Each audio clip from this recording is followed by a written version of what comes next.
Hello, everyone, and welcome to another great episode of The Gridiron Glory here with Will and Tad, where we discuss all 32 NFL teams. And today we have a story between the division Browns, the Steelers at home. They get revenge for the loss in Cleveland with a 27-14 victory to get to 10-3. They retain first place. The Browns fall to 3-10. Um, Russell Wilson out there doing what he does, what you'd expect from a veteran quarterback like Russell Wilson, 15 of 26, Veteran.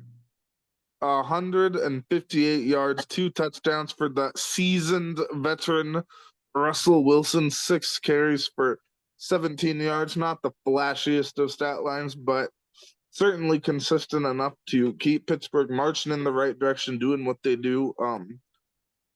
Just a big game for the Steelers to get the win. Chris Boswell made both of his field goals, the best kicker in the league, in my opinion. So that's what you get there. Harris has a touchdown run. Pat Freiermuth, the tight end, a touchdown catch, 3 for 48. You get Van Jefferson, the depth receiver, has the other touchdown catch. So some big plays there by the Pittsburgh offense there to keep the ball moving and to keep the momentum rolling. And that's just what you'd expect from a team like this. You see Pittsburgh, they just go out there, they play some gritty, hard nosed football like you'd expect them to play. Mike Tomlin just keeps winning. It's what he does, it's what he's done throughout his entire career. He just wins. You see winning, and that's just what you get from the Pittsburgh Steelers and their offense. And their defense is one of the best defenses in the not the best defense in the league. I'd have to ask, where would you rank their defense in the league, actually? It's definitely a top three defense. They probably have they easily have the best defensive line in the league, but it's easily probably a top 3 or 4 defense, sir. Agree with that. I'd argue that they might even be the top unit in the league. Their defense is incredible. Their special teams is incredible. And they did everything they have to do to rattle the Cleveland Browns. Jameis Winston going out there, 224 for 41, 212 yards, two touchdowns, two interceptions. He didn't get to play in the snow like he did in the last game. He loves going out and playing in the snow, just having a snowball fight of a football game. But this time, just a regular game for Jameis Winston, and you get what you'd expect from Jameis Winston. Some highlights, some lowlights, the touchdowns, the interceptions. What was your take on famous Jameis's performance out there? Yeah, obviously, yeah, he's kind of just a guy at this point in his career.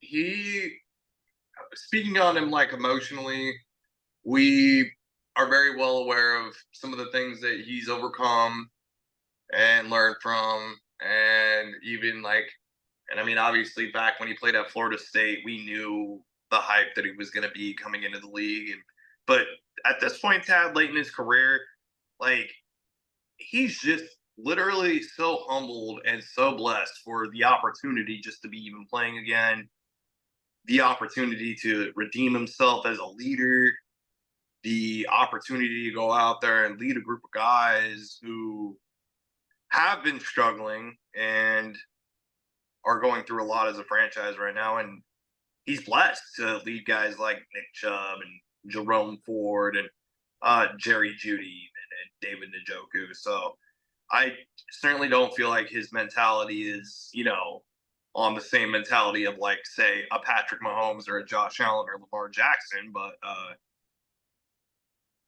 he's grateful. It's just nice to see how far he's come as a human being. Yeah, I mean, he's grown a lot emotionally, mentally, physically. He's proven that he can still play in the league. I mean, he's got a lot of talent, and he just goes out there and shows it. And he's really revitalized this offense. I mean, they still have the record that they have, and I mean, they're not going to go into the playoffs, but they've at least been a lot more entertaining to watch with him than the prior quarterbacks. So he's revitalized the offense. Like you said, Jerry Jeudy, he's been a lot better with Winston. He's had 5 catches, 64 yards, and a touchdown. A big game for the former Bronco receiver. David Njoku, 7 catches, 42 yards, and a touchdown for one of the better tight ends in the league. I'd say he's probably a tier 2 tight end.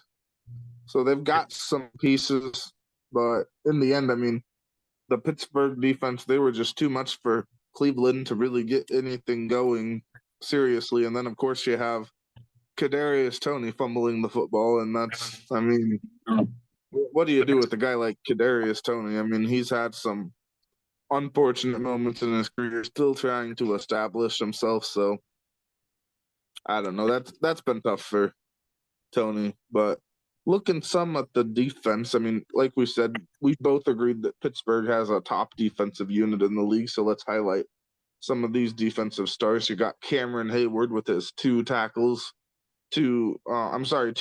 2 tackles for loss, 2 quarterback hits, just going out there wrecking the defense, and that's a big moment there. You got the seasoned veteran out of Ohio State. Yep, he's out there being a seasoned veteran. You got an interception by James Pierre, Keanu Benton. So you just got a lot of different pieces. They can get the best out of what they have. A bunch of veterans there. You got James Pierre in his 5th year out of Florida Atlantic University. So he's out there doing his thing. Keanu Benton also with the big interception there, his first of the year for the second-year player out of the University of Wisconsin, the Badgers, 23 tackles, his first interception. So some big moments there for the Pittsburgh defenders, and they just made life very difficult as they always do. And now Pittsburgh, they have the 2-game lead in their division over the Ravens, who they already beat. So just I'm thinking maybe it's time to start taking Pittsburgh a little bit more seriously as a legitimate contender in the AFC. Well, and I feel like, Tad, up until this point, the only ones that truly have are their fans. And shout out to Steelers fans out there. You guys are some of the most loyal, dedicated fans in the league. You guys seem to be a fan base that, even through tough times, I mean, well, obviously you guys have always had like winning seasons, which is great and nice for you guys, but you guys always hold your team high and believe they have a chance to win the Super Bowl every year. And I know that you guys out there, those Steelers fans, believe that you guys have what it takes to do it. And you guys are making a strong case for it. And I might even find ways to side with you, especially with the points that Tad just rose about the defensive unit. So, and I mean, Russell Wilson, this is a guy who's won a Super Bowl before, knows what it takes to do it, knows what it takes to make playoff runs. Who's to say he can't do it with Mike Tomlin, sir? I mean, I certainly think this is the best chance they've had since Ben retired. Yes. To make an actual run in the playoffs. On a serious note, this is the best chance the Pittsburgh Steelers have had to contend and compete, yes, since Ben retired. Now, would we pick a team like Pittsburgh in the playoffs to beat a team like Baltimore, Buffalo, obviously the Chiefs? I mean, I don't know if I'd go that far, but I think that they'd be able to compete a lot better than they have in years past. Absolutely. So, yeah, it's just going to be a simple matter of whether or not Pittsburgh can come out here and get it done in the playoffs. So they got a lot of veterans, a lot of seasoned veterans. You got the seasoned veteran coach, Mike Tomlin. Yeah. So, certainly an experienced winner. So he'll be put to the test a week in this upcoming week. They'll be in Philadelphia facing the Eagles, 3:25 Central on Fox. So that'll be interconference for them. A big rivalry matchup there. And then Cleveland, looking at what they have upcoming, they will have another difficult game as they host the Kansas City Chiefs at noon on CBS, noon Central Time, I should say. So that's what the Browns have to look forward to, and you can imagine they'll make an experience of it. It's what they've been doing. So, did you have any more takes, sir? No. All right. So thank you all for following the Good Iron Glory. Please continue to watch, like our content, subscribe to our channels, follow our social media, and enjoy the ride. Let's ride Gridiron Glory, fam. Thanks for watching.